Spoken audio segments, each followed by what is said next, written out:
Aprobado na sa Grammys Award bilang Best Pop Duo Group Performance ang SB19 sa kanilang music video na Gento.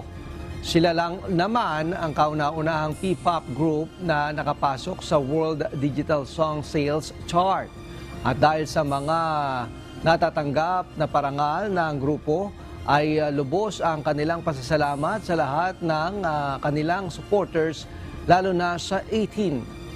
Samantala, todo suporta naman ang 18 sa grupo para makamit at makapasok sa Grammys Award.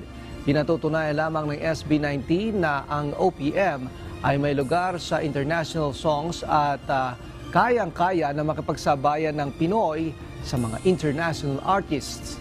Sa ngayon ay umabot na sa 7.7 million views ang kanilang Wish Bus performance na Gento, makalipas lamang ang 3 buwan at patuloy pang nadaragdaga.